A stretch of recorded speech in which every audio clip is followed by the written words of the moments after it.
Hi, so we've just returned after a short break to this interview with Mike Fenton, who has an upcoming solo show at the Alpha Art Gallery. And he is here to discuss his background, philosophy on art, and plans for his collection. Since we've just returned from the break, let's move on to some questions about your work and maybe like your vision for this collection. Let me just jump back to the last question. Oh, no worries.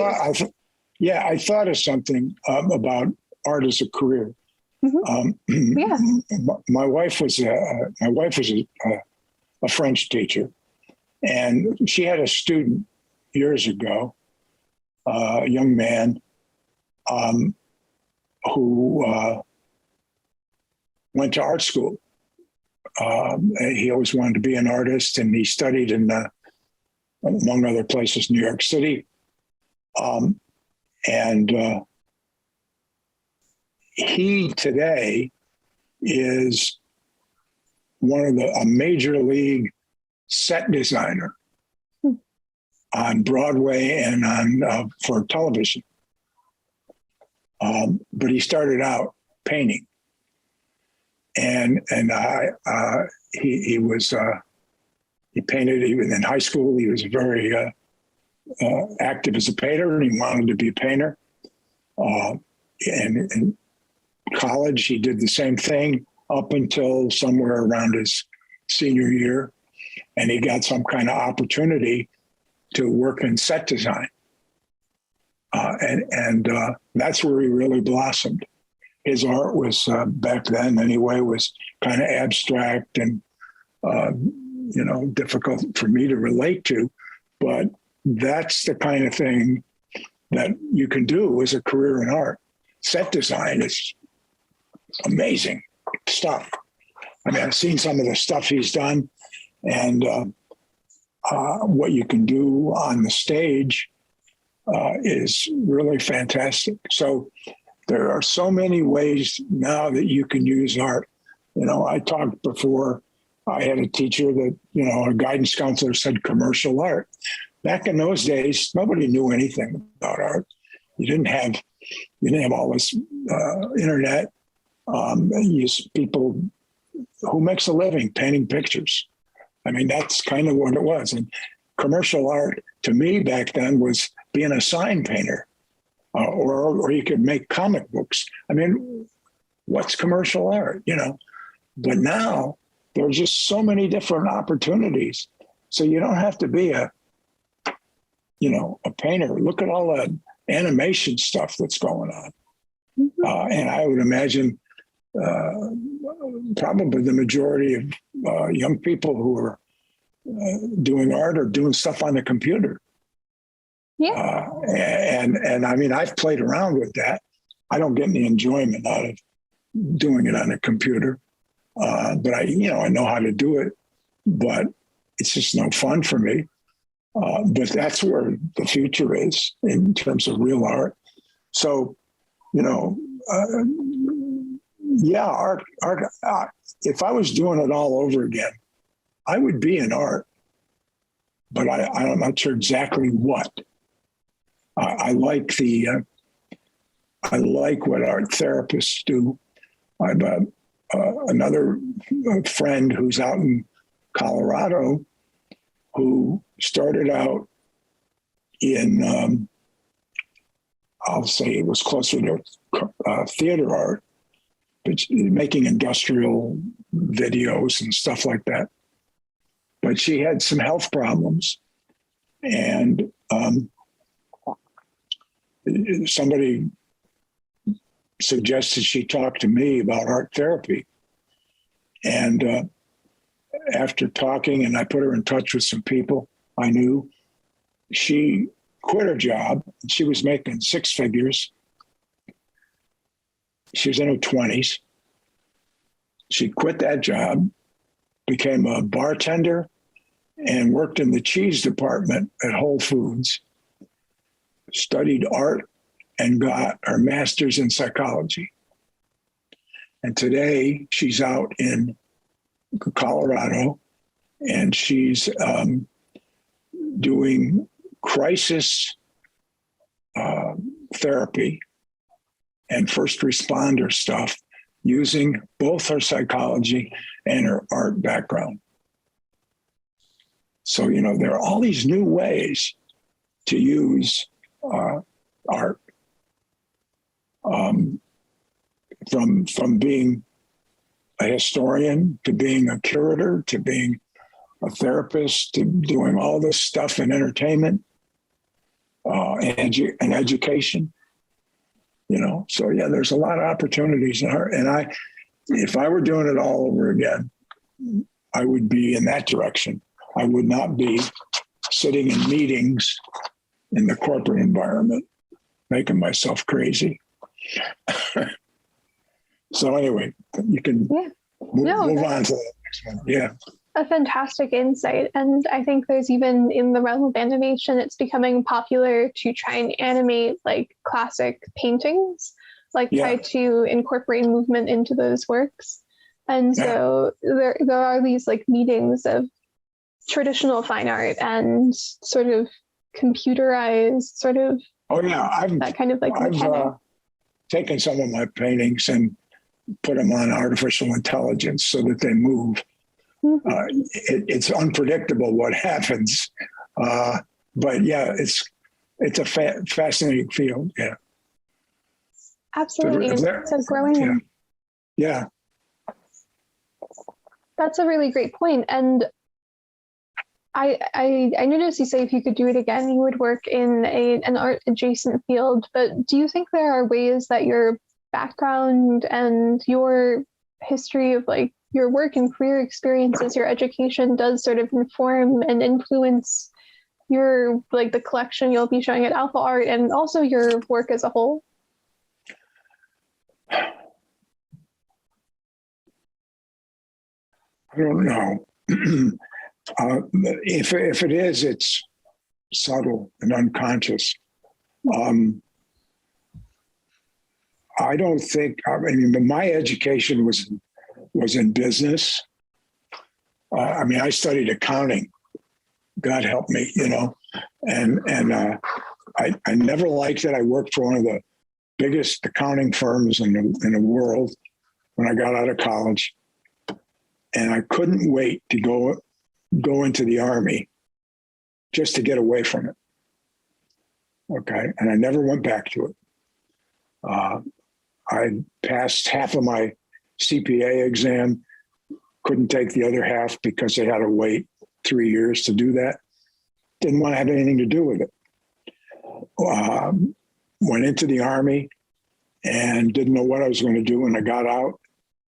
But I worked with a guy who worked for AT&T, and I kind of liked him and I liked what he said. And I went to work for AT&T for 30 something years and ended up in Bell Labs. There were times when I had a really good time. I made a decent living. That was all fine, but there was something empty in me because of it. And I didn't know what it was.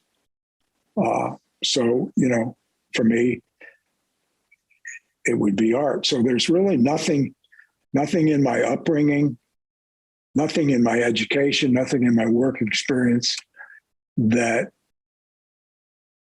obviously or directly relates to my art. Now, there may be some sarcasm somewhere in my art that comes from my corporate background. Some of my attitudes about things may seep in. I haven't examined that. Somebody would have to know me and know what I was like in the corporate world to be able to tell me, oh, geez, I see a connection. Nobody's ever brought it up. And so I don't think any of it's, I just think it was latent. It was there. And I remember the feeling when I picked up the brush that my wife gave me for my birthday. As soon as I picked up the brush, something changed. And it was like it opened the door to something that was there. I just didn't, You hadn't opened that door in a while, like you hadn't explored it.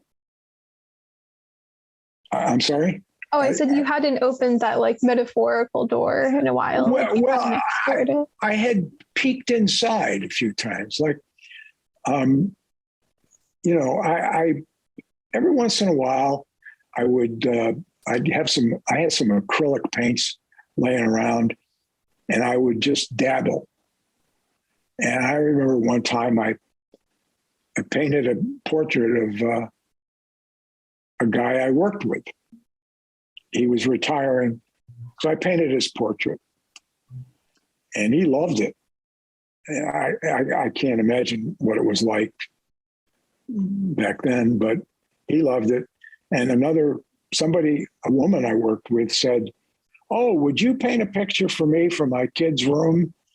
What do you want?" Well, I'm probably going to get in trouble with the law, but, I'd like a Mickey Mouse. And I painted a portrait of Mickey Mouse for the kids, room. And then I would occasionally do something cartoony, like I'd make like a newspaper with cartoons and stuff for presentations, and I worked with graphic artists and various people on presentations and PowerPoints and stuff like that. But, that was the most of it was like, and every once in a while I would stick my finger in, but it was not at all serious. It was, but I enjoyed doing it, but it didn't click the way it did when, I had time now to think about it and really enjoy it. So there was that like background where you were like, I know there's something here. And then after retiring, you were able to like really properly lean into it. Yeah, it wasn't conscious. In contrast, my son loves jazz, and he went to Northwestern, and he had he works.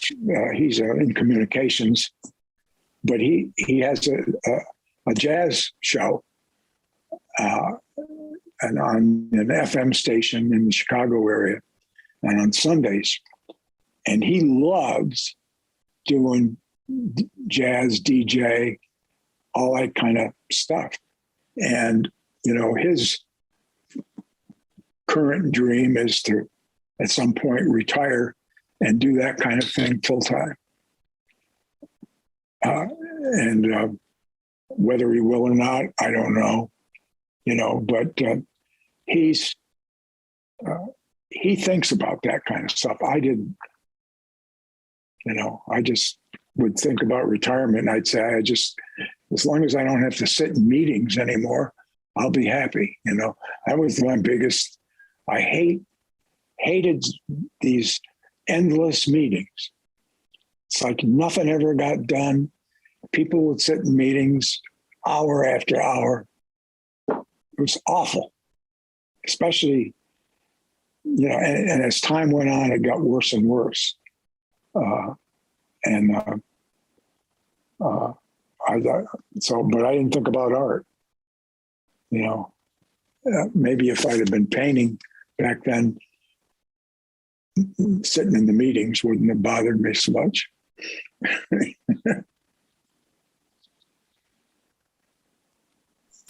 Maybe that's a new corporate strategy that people can try. Painting meetings, it's like standing desks, except you have to be using acrylic. Yeah. There's I think it wouldn't surprise me if they're doing some of that out in Silicon Valley. Yeah. Or that kind of stuff. I mean, I think that the tech industry, at least I see little glimpses of it where they seem to understand that people need to be able to play ping pong in the middle of the day or have an espresso in a nice environment, or, you know, places like Apple and Microsoft and whatever, you know, they seem to see that people are holistic. Yeah. I don't think, certainly my old company doesn't get it at all. If anything, they've gotten worse. Most of these things are just the next quarter's results. They don't care about their customers. They don't, you know, they just care about the bottom line, and they have endless meetings. And my sense of it is if they stopped having meetings, they could get rid of about a third of their workforce and lower their costs and still make good products. I just, you know, it's awful. My son says the same thing. I mean, he's gotten a lot farther in the corporate world than I have.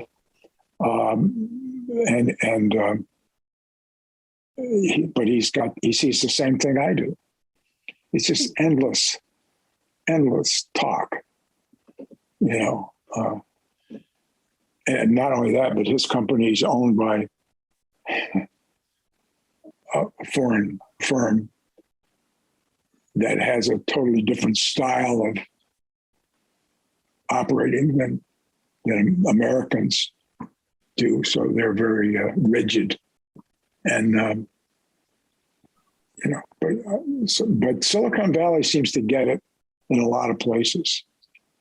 I think you know, everything started. You didn't have to dress for success, right? People came to work in flip-flops, whatever, you know. Big change in the corporate world, just that alone. But then they started adding. Yeah. I'm sorry. Oh, Silicon Valley is an interesting case study because it has these sort of radical, almost artistic roots of the kind of technology that they're profiting off of now. When they started, wasn't seen as a profitable space. And so it kind of has this casual origin. Like that's part of its history for sure. But you go on. But it's intense. I mean, those people work hard. Mm-hmm. Yes. And they're working round the clock. And they're consumed by what they do. But I think because they have other outlets as part of the work, they're able to do that with a little more balance than, you know, this Eastern corporate environment. I just think it's different. But I've been out of the business world for 20 years now, so you know, it may have changed, but I don't see it. But you know, yeah, it's definitely a challenging environment, especially for kind of the imaginative and creative folks who maybe can see and envision better solutions for problems than the corporate business meeting. Yeah, for sure. So turning to a space of kind of like this passion that you found and happiness that you found in your work, is there any work that you are really attached to, or you would describe as like a kind of having a spotlight in the exhibition, or even your favorite of the works you're showing?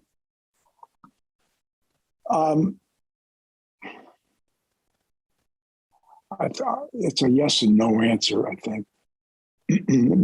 Certainly there is work that pleases me more than other work.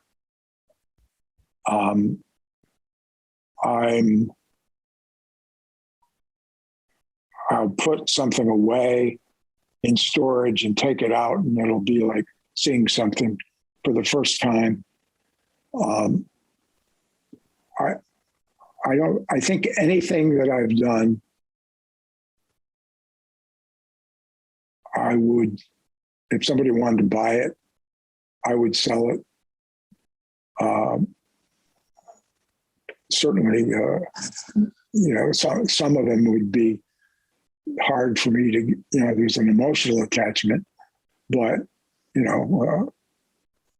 I've got a couple of pieces. One will be in the show for sure. It's about 15 feet long. And it took me 7 months working about 5 hours a day, 5 days a week. It took 7 months to paint this thing. It's one of the Korean pieces. And it was supposed to take that long to do and whatever. So the time that I put into that, it's like, if somebody paid me enough, I'm not so attached to it. I would give it to somebody as a wedding gift, something special like that. So I have a few pieces that sort of have that kind of sentimental value, but nothing that's sacred. They're just some I just like to look at. I have one painting that's won 3 Best in Show awards in different shows. I'm not sure why. It's a nice painting. So I have an attachment to that simply because, it must be pretty good painting because 3 different judges, liked it. But nothing that's that, other than, I don't know, maybe a couple of pictures of family, but so I'm not really attached. It's again, I like doing it, and the results are the results, and none of them are really completely sacred. You mentioned that that like 7-month painting, that Korean watercolor piece is like kind of requires a lot of patience and fortitude and kind of like finishing that scale of a work. What importance and what significance does the medium of Korean watercolor have to your work and have to this exhibition? Why that space? Why that medium? Well, first of all, I have to say I don't do Korean watercolor anymore. It's called Minhwa, mainly because I don't have the space, and it really takes a long time to do a Minhwa painting. I studied it for 6 years with a Korean master, and I did it because she told me that I would be a more patient person if I learned that art form. And she was right. You just don't whip off a Korean Minhwa painting. It's just no way it is going to happen. It takes a couple of days just to get the materials together to do it. I mean, if you do it on silk, you have to build a frame. You have to prepare the silk a certain way. It takes minimum 3 days just to get, begin to get started.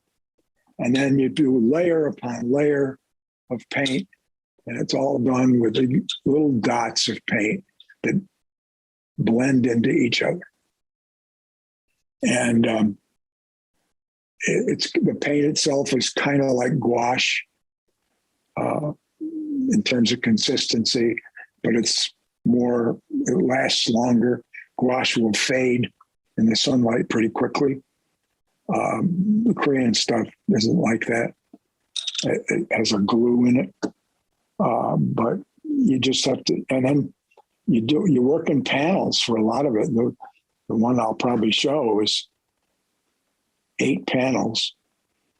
And so you do a panel, and then the next panel you do has to line up with the others so that everything, it's in continuity. And then you have to send it to Korea to get it framed because nobody in the United States knows how to do it, literally. There was a guy out in California, but he went out of business. So, if you're doing panels on silk or anything on silk, you gotta send it to Korea to have it done.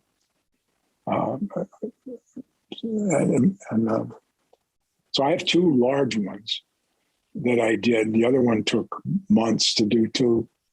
Took about 5 months, I think. It's just time consuming, but you learn patience, and you learn that if you stick to it, it'll come out. You just can't get frustrated.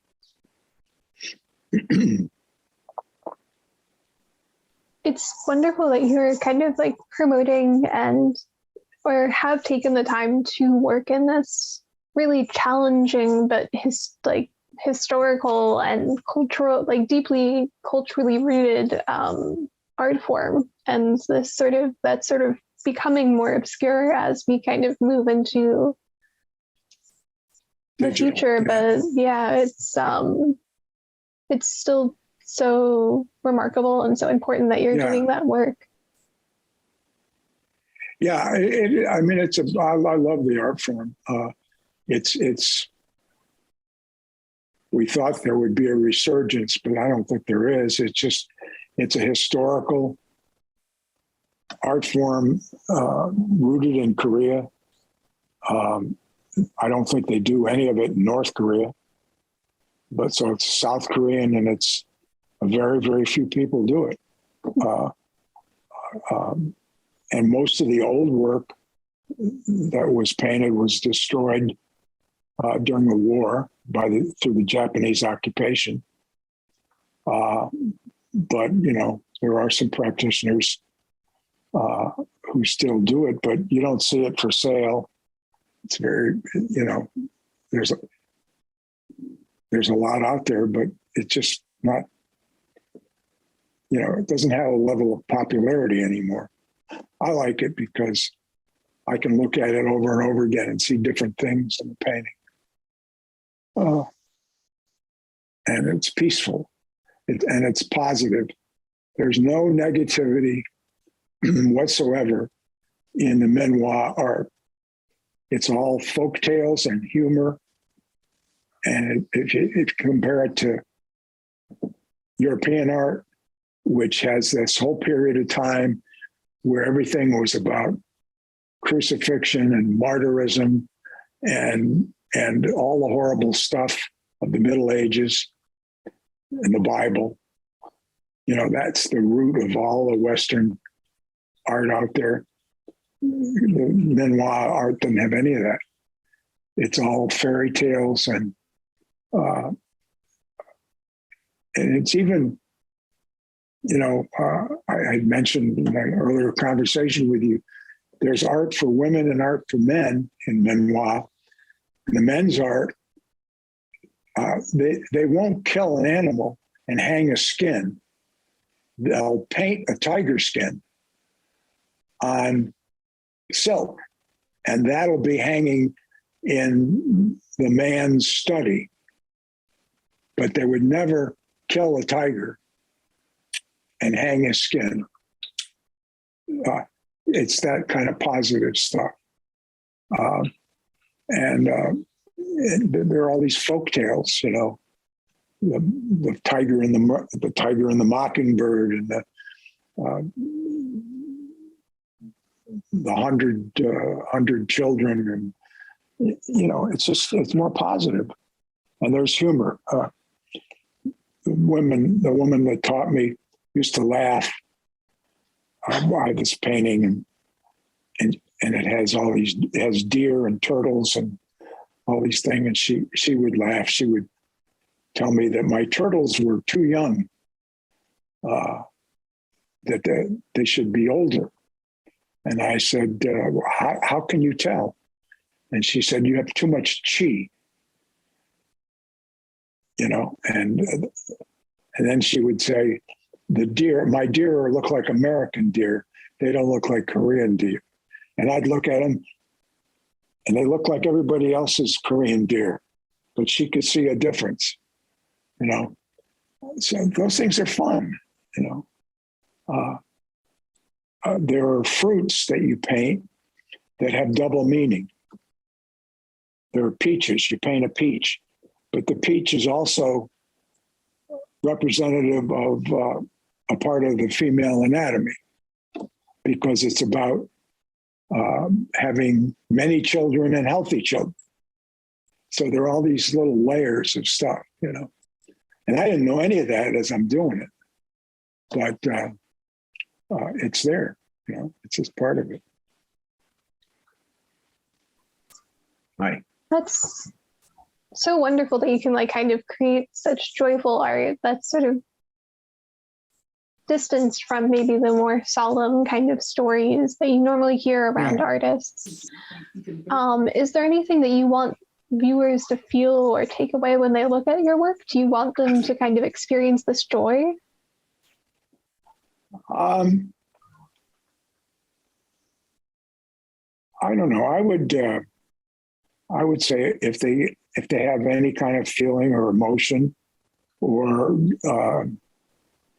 enjoy whatever comes out of them as a result of what they see, that's fine. I can't ask for anything more than that.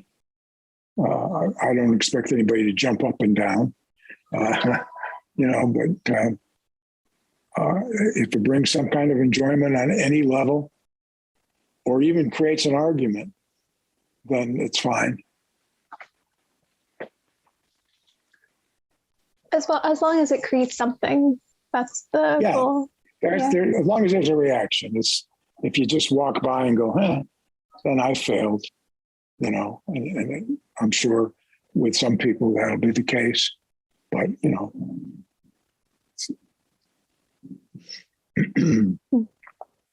Well, thank you, Michael. This brings us to the end of the interview. However, if there's anything else that you want to add right now, or that you've thought of during the interview, anything that you're working on, or shows you're going to be in soon, or lingering thoughts, feel free to share. I think we pretty well exhausted this subject. Yeah.